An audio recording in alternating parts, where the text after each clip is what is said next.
¿Qué tal, queridos amigos de las redes sociales? Estamos de regreso en la entrevista con su servidor y amigo José Luis Figueroa Paredes. Hoy me da mucho gusto recibir a mi gran amigo Ricardo. José Luis, muchas gracias por la invitación. Muy al contrario, es un honor. Ricardo, como le decimos los amigos, aunque no lo crean, pero él es doctor en ciencias políticas, habla 3 idiomas, inglés. Oye, el español francés. Ya se me está olvidando, pero ahí vamos. La verdad yo sí soy sorprendido porque conozco a Ricardo desde hace muchos años y es una persona muy comprometida, muy enfocada, muy brillante, mi querido Ricardo. Gracias, amigo. La verdad es de que pocas personas, sobre todo acapulqueños, tenemos, pues ahora sí que estos dones, ¿no? de estudiar, de enfocarte en lo que tú quieres y tener éxito en la vida, hermano, porque tú eres una persona exitosa. Gracias. Eres una persona que ha trascendido, que está en todo, que está lo mismo dando conferencias en la academia, ha sido catedrático de varias universidades privadas de aquí del puerto de Acapulco, conferencista. O sea, ¿qué otra cosa de ti no sabemos? Has sido servidor público. Sí. Y lo que más me sorprende ahora es que también es escritor de un libro padrísimo, donde tienes una antología de poemas, y bueno, de eso vamos a hablar más adelante. Pero pues sí, quisiéramos que nos contaras un poquito de tu vida, mi querido Ricardo. Tú eres licenciado en turismo, licenciado de la Universidad Autónoma de Guerrero. Fíjate que ahorita que comentas, recientemente tuve así como el espacio para reflexionar, y quizás dicen que niñez es destino, ¿no? Entonces, cuando yo era niño, digo, no hace mucho tiempo, ¿verdad? Pero yo coleccionaba, ¿te acuerdas de aquellas biografías? De aquellas como estampitas donde venía Sócrates, Albert Einstein, Galileo Galilei, Guillermo Marconi. ¿Recuerdas eso? Claro que sí. Y recuerdas que cuando estaban, entre más antiguo era, decía filósofo, maestro, poeta, pintor, no sé, eran multidisciplinarios, ¿no? Claro. Entonces yo admiraba, yo deseaba pues trascender como esas personalidades. Quizás eso me llevó a ser ecléctico, ¿no? A poder pues abarcar varias disciplinas.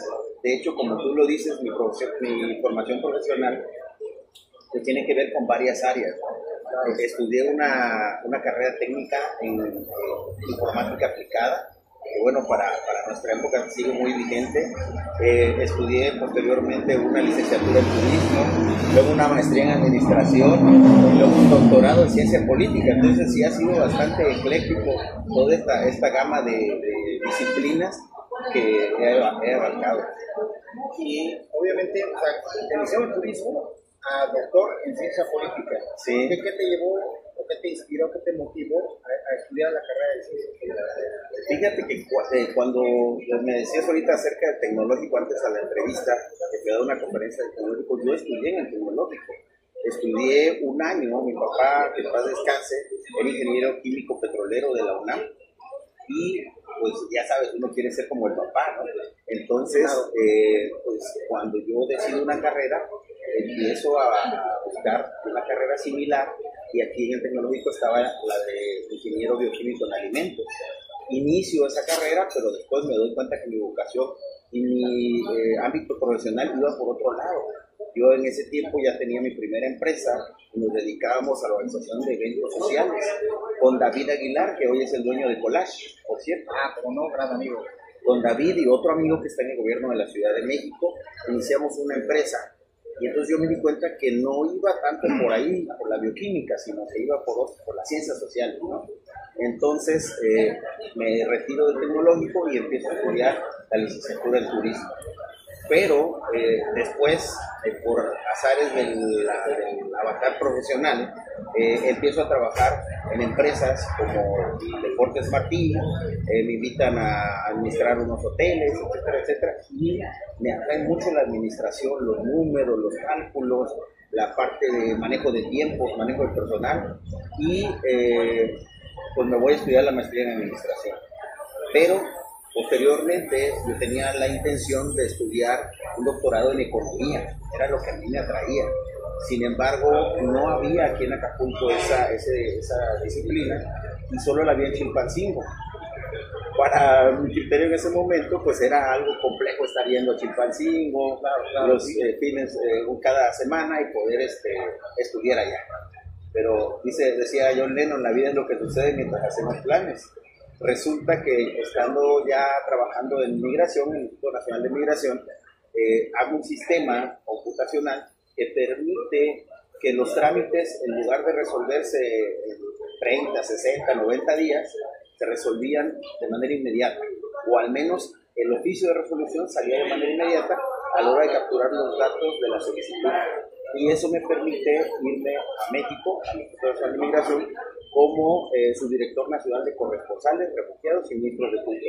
La mejor etapa de mi carrera profesional. Pero luego te platico esa parte.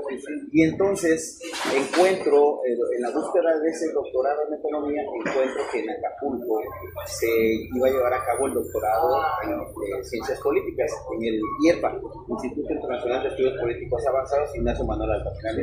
Y entonces aplico, vienen elecciones de la universidad, no se lleva a cabo, total, que pasan casi 3 años para que inicie el doctorado y pues ya. Y entonces me mandan a Migración México y ahora yo no quería irme a Chilpancingo, ahora venía de México a estudiar a Acapulco. Imagínate la ironía de la vida, ¿no? No, sí, son cosas que pasan. Y aparte ha sido servidor público. 7 diferentes niveles de gobierno. Solo en el Estado no. He tenido la oportunidad de estar 5 o 6 ocasiones en el Ayuntamiento de Acapulco, casi todas vinculado a la Secretaría, bueno, antes la Dirección de Turismo, ahora Secretaría de Turismo Municipal, y posteriormente en el Gobierno Federal, en la Secretaría de Gobernación, a través del Instituto Nacional de Migración. Inicié como una regidora con Marina Contreras, que le mando un saludo. Sí, con ella. ¿Y cuáles son tus expectativas con relación a la cuestión política? ¿Tú tienes inquietudes políticas? ¿Has tenido en alguna ocasión inquietudes políticas? Fíjate que antes estaba más enfocado en esa parte. De hecho, el partido que me atrajo en aquella época fue el Partido Acción Nacional. Yo fui de las líderes de la juventud panista hasta llegar al primer triunfo del PAN en México con Vicente Fox. Desafortunadamente, pues tú sabes, la cuestión interna, la grilla, como le llaman, pues fui expulsado del PAN por haber estado en un evento en el que yo ni siquiera me pronuncié políticamente, pero eso me dio la oportunidad de retomar la parte empresarial. Abrí una empresa que después le daba servicios a los partidos políticos y decidí por un tiempo no participar en política. Me enfoqué en los estudios, me enfoqué en la empresa. Creo que hoy sí me atrae la política. De hecho fui regidor suplente, fui suplente de Jessica García, que fuera la primera secretaria de Turismo de Acapulco, a que le mando un saludo también, panista, pero pues me fui dando cuenta que obviamente no es tanto la ideología partidaria, porque sí en los estatutos, en los documentos básicos, pues se dicen maravillas, pero ya cuando se lleva a la práctica, los seres humanos fallamos, ¿no? Somos factibles y entonces ahí es donde precisamente ya ponemos lo que somos y se falla. Y entonces decidí alejarme un poco, pero me sigue atrayendo obviamente la política. Sin embargo, ya no estoy tan enfocado por el momento en lograr algo, ¿no? En tener un puesto político, etc. Creo que mientras tú tengas la voluntad, o sea, tengas la voluntad de crear, de generar y de aportar, no requieres un cargo. O sea, yo te lo pregunto, te lo comento porque evidentemente eres una persona muy preparada, mi querido Ricardo. Gracias. Una persona culta, que de ese tipo de personas requiere guerrero. Desgraciadamente, no todos nuestros diputados, nuestros representantes populares tienen la capacidad para estar en ese cargo. Fíjate que casualmente mi tesis doctoral versa en ese sentido. El tema que yo planteé cuando empecé a hacer la tesis era rendimiento parlamentario y calidad legislativa. Es decir, qué tanto, cuando se llega a ser diputado, qué tanto un diputado realmente produce lo que le corresponde, las leyes, la modificación de leyes, la actualización iniciativa de leyes, y qué tanto de estas leyes son realmente o tienen un impacto social, un impacto económico, político para la sociedad. Eso era rendimiento parlamentario y calidad legislativa. Sin embargo, pues fue cambiando con el tiempo y la cuestión más práctica fue hacer precisamente un análisis de 3 legislaturas sobre el perfil sociocultural o sociopolítico del diputado. Y justamente es ahí donde tienes toda la razón. De alrededor de 3 legislaturas, hablamos de más de 130 diputados, 128 por ahí, 128 diputados, pues eres muy escaso. Bueno, en aquella época, para esas 3 que analicé, era muy escaso el que un diputado pudiera tener un nivel de doctorado. Afortunadamente hoy ya hay más gente preparada, ya hay gente, o a lo mejor ya está más accesible los doctorados. Antes era como que, wow, es el plus ultra, ¿no? Tener un doctorado. Pero hoy ya encuentras a muchos políticos que realmente se han enfocado en la academia y que permite eso, tener un debate de mayor calidad. Y lo curioso es que no dejas de estudiar, mi querido Ricardo. Me entero que también tienes ahora un postdoctorado. Fíjate que tenía un profesor en el doctorado, el maestro Miguel Ángel Rodríguez, también le mandamos un saludo, y él es puertorriqueño. Lo conocí cuando estaba en migración y después fue mi profesor en el doctorado, y él fue la primera persona que yo conocí que tenía un postdoctorado. Entonces, en una clase le preguntamos, o alguien me preguntó, oiga, ¿para qué sirve el postdoctorado, no? Y decía, bueno, la licenciatura es una disciplina de la cual vas a vivir, ¿sí? O sea, te preparas y con eso vives. La maestría es para generar conocimiento, para transmitir el conocimiento. Y el doctorado para generar el conocimiento.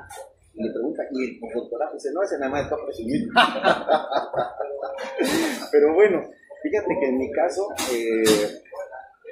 he tenido la inquietud, de repente con las conferencias, participo en algunas revistas con algunos artículos editoriales, pero la vinculación profesional, estoy como secretario nacional del Colegio Nacional de Turismólogos, Hotelería y Gastronomía, de gente de muy buen nivel académico, ¿no? Doctores que son investigadores y que se la pasan generando investigaciones en materia turística. Y pues dije, yo no me puedo quedar atrás, tengo que actualizar, tengo que seguir. Y se dio la oportunidad, ahora sí que en redes sociales veía yo ahí, de acuerdo al algoritmo, me ponían 2 o 3 ofertas de postdoctorados, como que volver a la escuela otra vez. Pero es que es así, ¿no? Uno es debe de ser estudiante permanente. Claro, hay que actualizar. Así es, la tecnología, todo va avanzando, y si uno no se va actualizando, se rezaga, se queda. Se oxida uno. Se oxida, exactamente. Y decidí estudiar este postdoctorado en producción científica. Dentro de los requisitos para poder obtener la certificación o el certificado, era producir o crear un artículo científico y disertarlo en un congreso internacional. Así que el año pasado tuve la oportunidad de visitar Tunja en Colombia en un congreso y ahí presentar mi artículo. Desafortunadamente, los tiempos, hasta este momento, las memorias de ese congreso no han sido publicadas, y era uno de los requisitos, que el artículo fuese publicado en una revista científica. Así que no me lo valieron. Indexado, exactamente, y no me lo valieron, y tuve que hacer otro artículo que presenté en otro congreso internacional en Ecuador, y ese sí ya fue publicado y ya obtuve el certificado, en este caso, del postdoctorado. Por ahí vamos. Sí. Oye, pues mi querido Ricardo Guillén Memije, que aparte de sus estudios de doctorado y postdoctorado, pues también me sorprende porque y me enorgullece también, porque aparte eres escritor, eres novelista, y aquí trae, por ejemplo, unos libros de su autoría, principalmente que son Los amores de mi vida, que la verdad es de que se antoja leer, y cuando lo lees y terminas de leerlo, pues quieres más. Entonces, mi querido Ricardo, si me pudieras hablar un poquito cómo surgió esta idea, cómo es que nació la pasión por escribir, desde cuándo tienes esa vocación, esa pasión. Fíjate que este libro de los amores de mi vida estuvo durmiendo el sueño de los justos durante varios años. Resulta que yo empiezo a escribir poesía desde los 8 años. Ya sabes, a la mamá. El primer poema a la mamá, se lo regalé, le gustó tanto, lo guardó tan bien que hasta ahorita no sabemos dónde está ese poema. A la novia. Pues obviamente después a la novia, después a situaciones que se me presentaban en la vida. Y los fui guardando. Desafortunadamente hay como unos 5 poemas que no tuve la precaución de guardar y que deberían estar en este libro. Pero bueno, hay quienes los recibieron, ojalá los tengan y en su momento pues me los compartan, ¿no? Y por ejemplo en este libro hay un poema de un hecho trágico que sucedió en la Facultad de Turismo donde yo estudié, y precisamente cuando yo iba entrando, la generación que iba saliendo hizo su famosa quema de libros, y en esa quema de libros pues unos novios, el novio se da cuenta que la chica pues, estaba poniendo el cuerno, como decimos popularmente, con otro chavo, y entonces decide asesinarla y luego suicidarse. Fue un hecho trágico que sucedió ahí en la facultad y fue muy nuevo porque no había tanta cuestión de esta. Y ella era vecina de la Facultad de Turismo, vivía a 2, 3 casas de la facultad.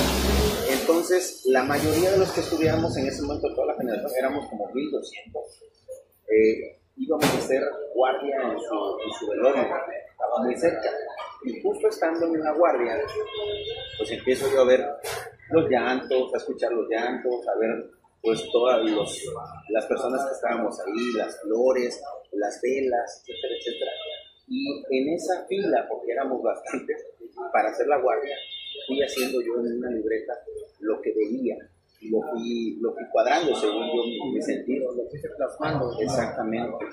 Y de eso nace este poema que, si me permiten, doy lectura. Se llama El adiós que nunca daré.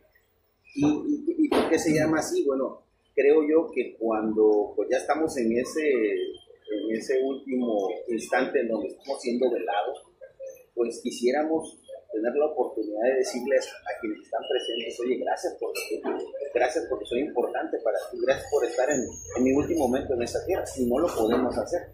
Desgraciadamente, curiosamente, no nos podemos despedir. No nos podemos despedir como quisiéramos. A veces decimos, oye, quedamos pendientes para un café. Y ya no se da. Sí. Bueno, pues ese se llama El adiós que nunca daré. Y dice: amigos, ¿cuántos tuve en la vida? Amigos, ¿cuántos en la gran despedida? Manos, tantas estreché en mi andar, hoy mi andar sobre las manos que no puedo estrechar. Luces y rosas a mi vida vinieron a agradar. Luces y rosas sobre mí se posan en la estadía final. Dios, tú que me dejaste vivir en tanta libertad, me entrego a ti entre oscuridad y soledad. Risas, llantos y voces que amenizaron mi existencia. Al comienzo de esta partida, el silencio hace presencia. Mi amor queda en los corazones, en aquellos que en adiós dejan mis dolores. Amor, olor, color y esperanza es mi herencia para que acepten la vida sin mi presencia. Un hasta luego, amigos, manos, luces y rosas, que con sus voces, llantos y risas me acompañan en la oscuridad, el silencio y la soledad, con Dios a la eternidad. Bellísimo. Gracias, amigo. La verdad que sí. Mi querido Ricardo, tu vida misma, tu trayectoria es un referente, quiero que lo sepas, es un referente y motivo de inspiración para muchos, sobre todo para muchos jóvenes que en la actualidad a lo mejor no saben qué estudiar, están desorientados, pues muy distraídos con todo este tema de las redes sociales, que pasamos mucho tiempo en el celular. ¿Cuál sería tu consejo para los chavos? Fíjate que he tenido la oportunidad de dar varias conferencias en universidades y creo que la mayoría, cuando somos jóvenes, pues soñamos con eso, con ser exitosos, con viajar por el mundo, con tener mucho dinero, quizás no todo, ¿verdad? pero la mayoría tiene esos sueños, al menos los mexicanos. Justo acabo de escribir un artículo que va a ser publicado el sábado en la revista Presencia, mi amigo Fernando Vargas. Un saludo a los amigos de Fernando. Un saludo. Y se llama El éxito es fácil, pero no es gratis. ¿Qué significa esto? Bueno, recientemente estuve como staff en un curso de desarrollo personal y decía, quien nos estaba dando la plática de alineación, decía, es que meter un gol como Ronaldo no es fácil. Y le dice yo, no, al contrario, es muy fácil meter un gol como Ronaldo. Y se me quedó viendo y dice, ¿cómo? Digo, sí, solamente hay que ser Ronaldo. O sea, lo difícil no es meter el gol como él, sino lo difícil es llegar a ser como él. Y desafortunadamente, o afortunadamente, pues solamente vemos el resultado, pero no vemos todo el camino y la trayectoria que hay que sudar, hay que sufrir para poder llegar. La disciplina, la constancia. Exactamente, la constancia. Queremos una figura agradable, ¿no? Queremos atlética, tener los cuadritos. Es fácil. Solamente hay que controlar las calorías, hay que tener mayores desgaste de calorías, hay que hacer ejercicio, hay que controlar lo que nos metemos a la boca. Fácil. Ahí está, sabemos lo que tenemos que hacer. Como dicen, si fuera fácil, cualquiera lo haría. Pues sí, yo digo que es fácil. El problema es estar dispuesto a pagar el precio que se tiene. Entonces, esa sería mi recomendación. Si realmente tienes un sueño, si realmente quieres algo, lograrlo, y ven lo que implican los costos de lograrlo, y aplícate, paga el precio. Con disciplina, con esfuerzo, con constancia, con dedicación. Es ahí. Yo creo que la película, el libro de Aladino nos habla de eso desde niños, ¿no? Aquella lámpara maravillosa que había que frotar y que nos concedía los deseos, justamente es esa lámpara, es nuestro corazón, nuestros sentimientos, es frotarla justo con dedicación, con esfuerzo, con empeño. Nos va a dar lo que deseamos, pero hay que frotarla con ganas. Así es. Sí. Oye, pues, creo, Ricardo, la verdad que ha sido un placer charlar contigo, que no sea la primera vez. Bueno, ya fue la primera vez, que no sea la última. No sea la última, que no sea la última. Y pues porque todavía hay muchos temas que platicar. Mira, también tenemos aquí este libro que es En los dominios del Eros, donde tienes una participación muy padre aquí. Diamantes de amor. Sí, es un poema dedicado a la madre. Y aquí viene también parte de tu trayectoria. Sí. En este libro eres originario de Acapulco, Guerrero, con 35 años de experiencia en negocios, marketing y ventas. Más de 20 años como catedrático de las universidades privadas más prestigiadas de Guerrero, experiencia de 2 décadas en los 3 niveles de gobierno, hablas español, inglés, francés e italiano, en turismo, posees una maestría en administración y un doctorado en ciencias políticas, autor del libro Los amores de mi vida, y publicó Encantos del alma, primera antología mexicana de la nueva poesía y micronarrativa latinoamericana y del mundo, Cantos del Alma. Es coordinador de la red Némesis, Arte, Poesía Latinoamericana en Guerrero, que organizaste ese primer encuentro internacional cultural en noviembre de 2024. Guerrero Mágico 2024. Fíjate que déjame comentarte, justo ese evento, a través de Red Némesis, una asociación de poetas a nivel mundial, pues yo participé en agosto del año pasado en Querétaro, presenté mi libro y nos llevaron de allí a 2 pueblos mágicos, Tequisquiapan y Peña del Bernal. Yo dije, pues nosotros también tenemos nuestros pueblos mágicos y ahora barrios mágicos en Acapulco. Y les dije a mis amigos poetas, los invito a Acapulco ahora para que conozcan la magia de Guerrero. Y mi bocota ahí tuvo consecuencias, ¿no? Hueco. Sí, tuvo eco. En noviembre del año pasado realizamos este primer encuentro. Vinieron y participaron poetas de 17 países. Y dentro del recorrido se inició en Playa Bonfil, que es uno de los barrios mágicos de Acapulco. Después nos trasladamos a pie de la cuesta. De aquí nos fuimos a Iztacalpan de Cuauhtémoc y terminamos el encuentro en Tasco de Alarcón, que son otros 2 pueblos mágicos. Y justo en Iztacalpan de Cuauhtémoc estaba por celebrarse los 500 años de la muerte del último Tlacuani. Y alguien por ahí, ya no fui yo, pero alguien dijo, oigan, dentro de las 500 acciones que el ayuntamiento va a realizar para conmemorar ese fallecimiento de Cuauhtémoc, hay que presentar una antología. Y yo dije, ya, más trabajo, ¿no? Y pues mira, se logró, y el 28 de febrero de este año presentamos, ese día es el aniversario del luctuoso de Cuauhtémoc, y presentamos justo en Ixtapiopan esta antología, donde también participaron cerca de 30 poetas de diferentes países de Latinoamérica, que incluso no sabían, no tenían referencia de quién era Cuauhtémoc, y hubo que darles contexto para que pudieran hacer la poesía dedicada a él. ¿Cómo ves? Maravilloso, mi hermano. La verdad es de que es una compilación de textos de varios autores que hablan precisamente sobre Cuauhtémoc. Sí. Yo tuve la oportunidad de estar ahí en su tumba. Es mágico el lugar. Sí. Es impresionante, la verdad, estar ahí. Y pues obviamente todo encierra ahí un enigma, ¿no? En si eso no son los restos de Cuauhtémoc, y bueno, toda la serie de historias que se divierten a partir de ello. Nosotros nos quedamos con la idea de que sí son los restos, y hay que preservarlos, y hay que fomentar, sobre todo entre los jóvenes, saber quién fue realmente Cuauhtémoc. Sí, más allá de si esa osamenta le perteneció a él o no. Yo creo que hay que honrar a la persona, al personaje que fue y lo que logró. Exacto. Sí. Y más guerreros como Cuauhtémoc y como tú, es lo que necesita guerrero, hermano. Gracias, amigo. Muchas gracias por la entrevista. No, hombre, al contrario, querido amigo. Gracias. Sí. Un placer, a la orden. siempre. Sí, claro. Gracias. Muchas gracias. Nos vemos en la próxima entrevista.